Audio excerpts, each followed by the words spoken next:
నమస్తే, శ్రీధర్ టీవీకి స్వాగతం. లోక్సభలో ప్రతిపక్ష నాయకులు రాహుల్ గాంధీ ఎన్నికల కమిషన్ పైన మరో బాంబు పేల్చారు. ఇది తను పేలుస్తానన్న హైడ్రోజన్ బాంబు కాదు, హైడ్రోజన్ బాంబు ముందు ముందు వస్తోంది అని చెప్పారు. ఇదివరకు పేల్చిన ఆటం బాంబుకు పేల్చబోయే హైడ్రోజన్ బాంబుకు మధ్యలో ఈ బాంబు. గతంలో రాహుల్ గాంధీ ఎన్నికల కమిషన్ మీద ఆరోపణలు చేసినప్పుడు chief election commissioner Gyaneshwar Kumar ఒక్కసారిగా అగ్గి మీద గుగ్గిలమయ్యారు. ఆయన పర్సనల్ గా తీసుకున్న విషయాన్ని, ఎన్నికల కమిషన్ అన్న విషయాన్ని పర్సనల్ గా తీసుకొని రాహుల్ పైన ఉగ్ర రూపం ప్రదర్శించారు. అదంతా వ్యక్తిగతంగా తీసుకోవాల్సిన అవసరం ఏముంది? రాహుల్ ప్రమాణపూర్వకంగా అఫిడవిట్ సమర్పించాలని, అది కూడా వారం రోజులు అప్పటికి ఆ పని చేయాలని, లేనట్టయితే రాహుల్ చెప్పినవన్నీ అబద్ధాలని తాము నమ్ముతామన్నారు. వాళ్ళు నమ్మితే ఎంత, నమ్మకుంటే ఎంత, బయట జనం ఎంత నమ్ముతున్నారు అనేది కదా ముఖ్యం. ఇలాంటి విషయాల్లో తక్షణం విచారణ చేపట్టాలని, దర్యాప్తు జరిపి నిజానిజాలు తేల్చాలని, ప్రతిపక్ష నాయకుడిని తేలిగ్గా తీసుకోవద్దు, అగౌరవపరచకూడదు, ఆయన కోట్లాది మందికి ప్రతినిధి అని గతంలో చీఫ్ ఎలక్షన్ కమిషనర్ గా పనిచేసిన వాళ్ళు చెప్పారు. అది కూడా జ్ఞానేశ్వర్ కుమార్ గారికి వినిపించినట్టు లేదు. అయితే ఆయన ఛాలెంజ్ చేశారు కదా, వారం రోజుల్లో చెప్పాలి, అఫిడవిట్ ఇవ్వాలి రాహుల్ గాంధీ అని. అయితే ఇప్పుడు రాహుల్ గాంధీ ఎట్లా ఓటు దొంగతనం జరిగింది, ఆయన ఓట్ చోరీ అంటున్నారు, ఎట్లా ఓట్లను తొలగించారు, ఎందుకోసం ఓట్లను కలిపారు, ఇవన్నీ ఆధారాలతో చూపించి ఆయన ఏమన్నారంటే, నేను లోక్సభలో ప్రతిపక్ష నాయకుడిని, ఆషామాషి మాటలు చెప్పే మనిషిని కాదు, పూర్తి 100% ఆధారాలతో ఇవన్నీ చెప్తున్నాను కనుక వారం రోజుల లోపల జ్ఞానేశ్వర్ కుమార్ వీటన్నిటి మీద దర్యాప్తు జరిపి ఏం జరిగింది, ఎలా జరిగింది అనేది తనకు గాని పబ్లిక్ గాని తెలియజేయమన్నారు. అట్లా తెలియజేయనట్టయితే ఇవన్నీ తను ఒప్పుకుంటున్నట్టేనని తాము భావిస్తామని కూడా ఆయన చెప్పారు. రాహుల్ గాంధీ ఈ విషయాలన్నీ బయటకు తీయడానికి చాలా పరిశోధన చేసినట్టు కనిపిస్తుంది. ఒక్కొక్క ఓటరు, ఒక్కొక్క తీసేసిన ఓటరు, అంటే ఎన్నికల లిస్టు నుంచి తొలగించిన ఓటరు విషయాలు, ఆ ఓటర్లను కలవడం, కారణాలు తెలుసుకోవడం, అంటే రాష్ట్రం అంతా తిరగాలి, పల్లె పల్లె తిరగాలి కదా ఓటర్ల లిస్టు పట్టుకొని.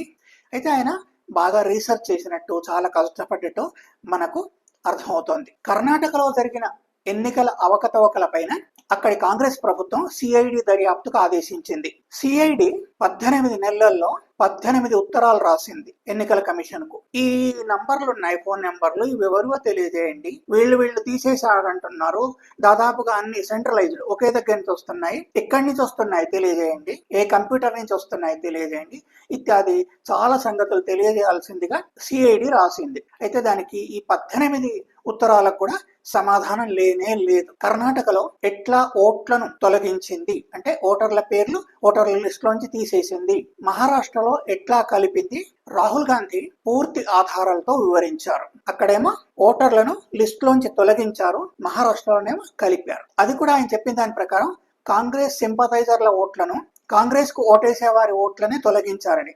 దాంట్లో ఎక్కువగా ఆదివాసీలు, దళితులు, ఓబీసీలు, మైనారిటీలు ఉన్నారని రాహుల్ గాంధీ చెప్పుకొచ్చారు. ఓటర్ల లిస్ట్ లో నిజంగా తమ పేర్లను కోల్పోయిన కొందరిని రాహుల్ గాంధీ ప్రెస్ ముందు ప్రవేశపెట్టారు. కర్ణాటక నుంచి వచ్చారు, తమ పేరు తీసేశారని. అది ఎట్లా జరిగిందంటే, సూర్యకాంత్ అనే వ్యక్తిని ఓటర్ల లిస్ట్ లోంచి తొలగించడానికి 14 నిమిషాల్లో 12 అప్లికేషన్స్ వచ్చాయట. అట్లా అందరికి కూడా ఇట్లా ఒకే ఒక్క కాన్స్టిట్యుయెన్సీ ఆళంద్, అక్కడి నుంచి ఏకంగా వీళ్లకు తెలిసిన మేరకు, నిజానికి ఎన్ని తొలగించారో తెలియదు కానీ ఆధారాలు దొరికిన మేరకు 6018 ఓట్లను తొలగించారట. ఇవి తెలిసినవి, తెలియనివెన్నో తెలియదు. వేల్లో తొలగించారా, లక్షల్లో తొలగించారో తెలియదు. సూర్యకాంత్ లాగే గోదాబాయి కూడా తన ఓటును తొలగించారు, ఎవరో చెప్తే తొలగించారట అని ఆవిడ ప్రత్యక్షంగా వీడియోలో చెప్పారు. ఒక బూత్ స్థాయి ఎన్నికల అధికారి, ఆమె ఇంట్లో కూడా వాళ్ళ బాబాయో, అన్నగారిదో, తమ్ముడిదో ఓటు తొలగించడానికి ఎవరో అప్లికేషన్ పెట్టారు. ఆవిడ విచిత్రపోయింది, మా ఇంట్లోంచి ఓటు తొలగించమని ఎవరంటారు అని. ఆవిడ బూత్ స్థాయి అధికారి.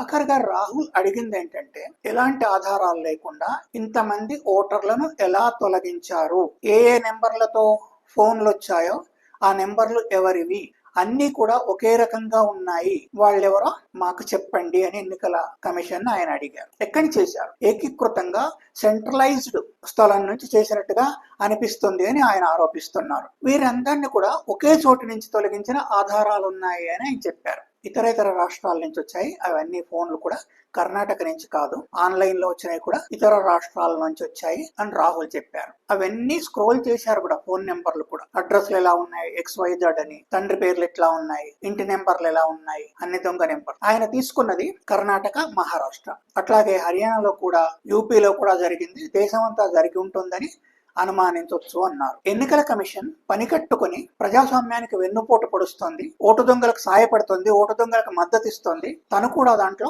ఇన్వాల్వ్ అయింది, నిష్పక్షపాతంగా అది వ్యవహరించట్లేదు అని అభియోగం. ఎన్నికల కమిషన్ ప్రజాస్వామ్యాన్ని ఖూనీ చేసే వారికి మద్దతు పలుకుతుంది అని రాహుల్ అన్నారు. రాహుల్ ఈసారి నేరుగా అక్కడ స్క్రీన్ పైన వెనకాల జ్ఞానేశ్వర్ కుమార్ ఫోటో పెట్టి చూపెట్టారు. మోదీ, అమిత్ షాలేమో సిల్హూతి అంటాం కదా, ఆ సిల్హూతిలో కనిపిస్తున్నారు.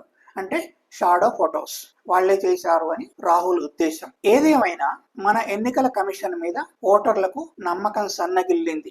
అది పూర్తిగా విశ్వసనీయత కోల్పోయింది. పోలింగ్ సక్రమంగా జరుగుతుందనే భరోసా ఎవరికీ లేదు. ఓటింగ్ మిషన్ల పైన కూడా, ఈవీఎంల పైన కూడా నమ్మకం అంతంత మాత్రమే.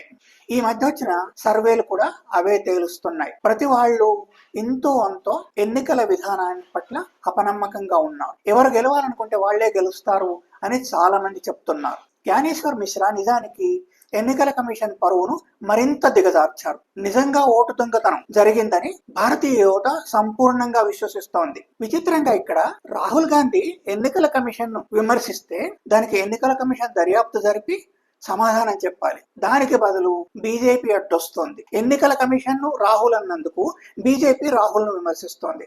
ఎన్నికల కమిషన్ ను ఒక పార్టీ వెనకేసుకొస్తుంది. బీజేపీ ఎందుకు వెనకేసుకొస్తుంది, ఎందుకు వెనకేసుకు రావాలి, సత్యమేంటో చెప్పు అని ప్రభుత్వంలో వారు ఉన్నారు కాబట్టి ఎన్నికల కమిషన్ ను అభ్యర్థించవచ్చు. వాళ్ళు చెప్తే తప్పనిసరిగా పని జరుగుతుంది. అది కాకుండా ఎవరైతే అభియోగాలు చేస్తున్నారో, ఎవరైతే నిజాలు బయట పెడుతున్నారో వాళ్లను బీజేపీ విమర్శిస్తుంది. ఓటర్లు, ముఖ్యంగా యువత ఇవన్నీ పరిశీలిస్తూనే ఉన్నారు. మామూలుగా టీవీల్లోనూ, న్యూస్ పేపర్లలోనూ వచ్చే సమాచారం కన్నా సోషల్ మీడియా వల్ల వారికి ఎక్కువ సమాచారం లభ్యం అవుతోంది. ఏమీ తెలియట్లేదు అనుకుంటే తప్పే. చూస్తున్నారు వాళ్ళు. ఈ వీడియో సాంతం చూసినందుకు ధన్యవాదాలు. మన ఈ ఛానల్ తప్పనిసరిగా సబ్స్క్రైబ్ చేయండి. అట్లాగే మీకు నచ్చితే లైక్ పెట్టండి. మీ అభిప్రాయాన్ని కూడా రాయటం మర్చిపోవద్దు. ధన్యవాదాలు.